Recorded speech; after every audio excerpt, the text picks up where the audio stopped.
There's a place on Earth more secretive than Area 51, the Vatican. Inside its locked archives are whispers of demon-summoning books, time machines, crashed UFOs, and popes who may have been murdered. These aren't conspiracy theories, they're real stories buried by the most powerful religious institution in the world. And today we're opening the vault. Hope you've been sleeping okay lately. It really matters.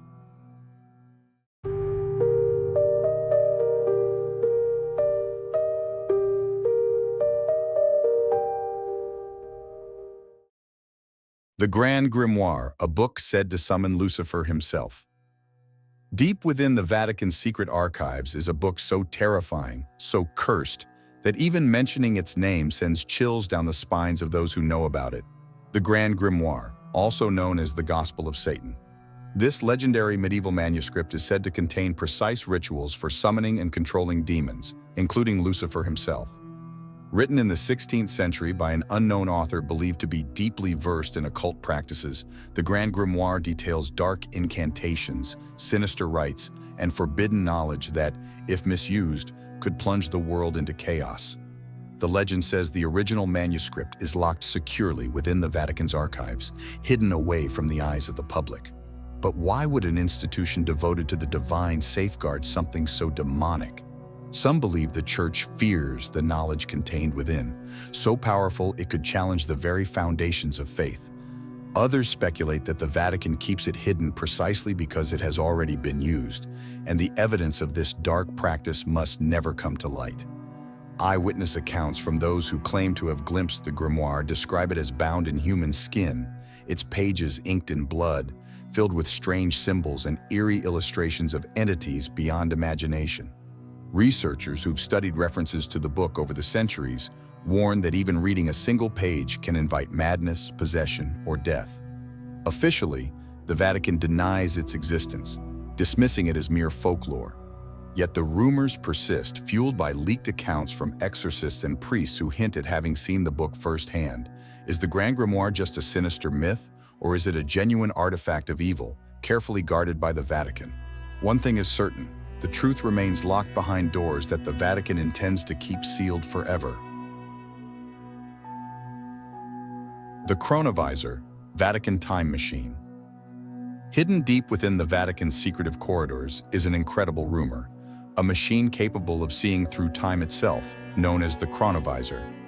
Built in the mid-20th century, this astonishing device was allegedly invented by Father Pellegrino Ernetti, an Italian priest and physicist, who claimed it allowed him to witness some of history's most iconic moments, including the crucifixion of Jesus Christ. Father Ernetti stated that the Chronovisor worked by decoding residual electromagnetic radiation left by historical events, effectively turning past events into visible images. The priest's claims quickly drew widespread attention and skepticism, leading many to question whether this device truly existed or was simply an elaborate hoax. The Vatican has never officially acknowledged the Chronovisor, maintaining strict silence whenever questioned about it. Yet intriguing evidence continues to surface. Detailed testimonies, leaked documents, and mysterious photographs purportedly captured through the device. One notorious photograph, allegedly showing the face of Christ on the cross, was circulated before the Vatican swiftly intervened, labeling it as fake. Despite the Vatican's denials, supporters argue that the Church's silence is suspicious. They believe the Vatican deliberately conceals the Chronovisor due to its powerful implications. Being able to witness actual historical truths could disrupt established religious narratives and potentially change humanity's understanding of its past forever.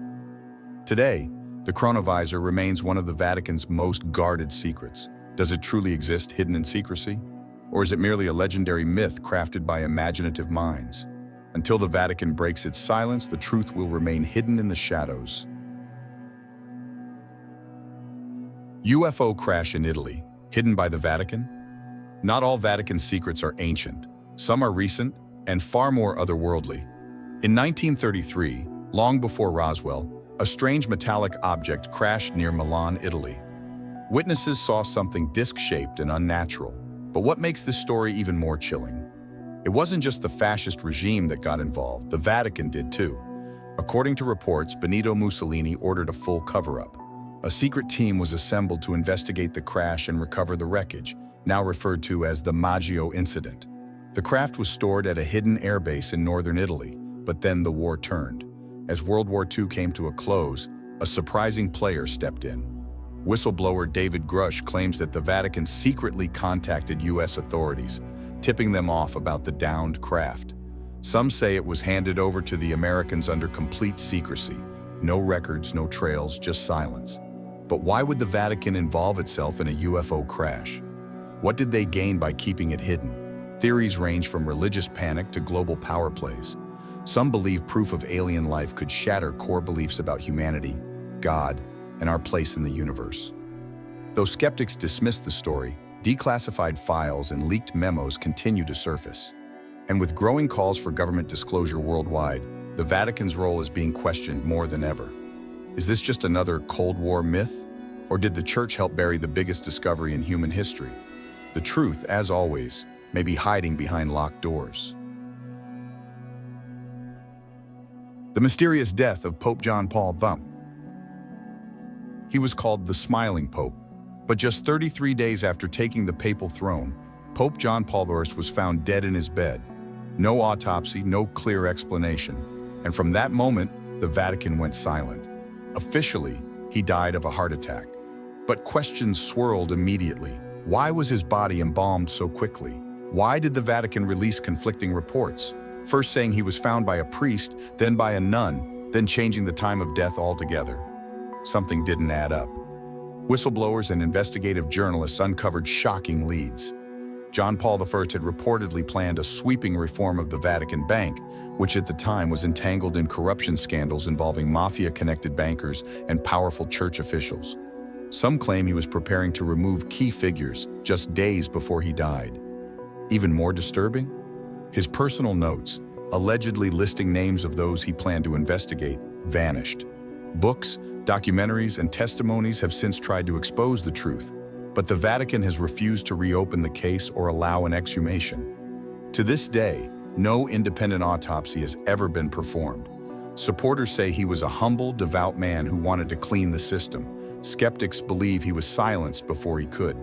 Was Pope John Paul I a victim of natural causes, or did someone inside the most powerful religious institution on earth decide he had to go? Some secrets don't die with their keepers. This one might have been buried alive. Necropolis, the city of the dead beneath St. Peter's Basilica. Beneath the marble floors of St. Peter's Basilica, arguably the holiest site in all of Catholicism, lies something ancient, hidden, and deeply unsettling, a forgotten city of the dead. This underground world, known as the Vatican necropolis, dates back to the 1st century. It's a sprawling Roman burial ground, built layer by layer over time, eventually buried beneath what would become the heart of the Catholic Church. And at the center of it all, a modest grave, believed by many to be the final resting place of St. Peter himself, one of Jesus' 12 apostles and the first pope in history. The Vatican kept this site hidden for centuries. It wasn't until the 1940s, during secret excavations ordered by Pope Pius XIV, that archaeologists rediscovered the necropolis. What they found was astonishing: elaborate tombs, pagan symbols, Christian inscriptions, and bones. While the Vatican later claimed that some of the remains could belong to St. Peter, they've never released full forensic details.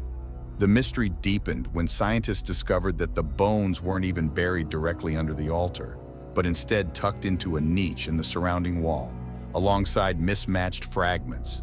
So what's really buried under the Vatican? Is it truly St. Peter or someone else entirely? Some believe the Church constructed its seat of power directly atop this grave to absorb spiritual legitimacy, a literal foundation of bones beneath 2,000 years of control. The deeper you go, the more disturbing it gets. And in this case, the Church was built on the dead, quite literally. The Egyptian obelisk at the heart of the Vatican. It's 83 feet tall, weighs over 300 tons, and stands dead center in St. Peter's Square, the symbolic heart of global Catholicism. But what many don't know is that this towering stone isn't Christian. It's not Roman. It's Egyptian, and its past is far older and far darker than you might expect. This obelisk was brought from Heliopolis, the city of the sun, an ancient Egyptian site once used to worship Ra, the sun god. For centuries, it stood as a symbol of pharaohs, divine authority, and celestial rituals. So why is it now standing at the heart of the Vatican?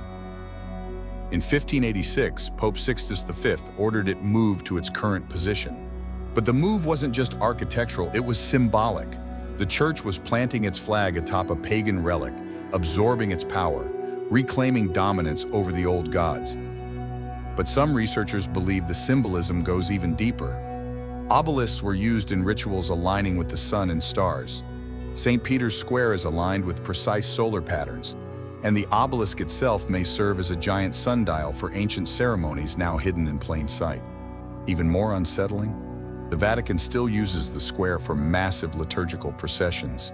Some argue, layering Christian ritual over forgotten ones. So is the obelisk just an ancient decoration, or is it a remnant of older powers the church never truly erased? In a place built on centuries of silence and control, symbols speak louder than words, and this one has been watching for 2,000 years. Some secrets are buried in darkness, others are hidden in plain sight. But the truth, it never stays buried forever. Thanks for watching till the end. If this left you questioning what's real, smash that like button, subscribe to Hidden Archive, and share it with someone who loves a good mystery. Part 2 is coming soon. And trust me, it gets even weirder.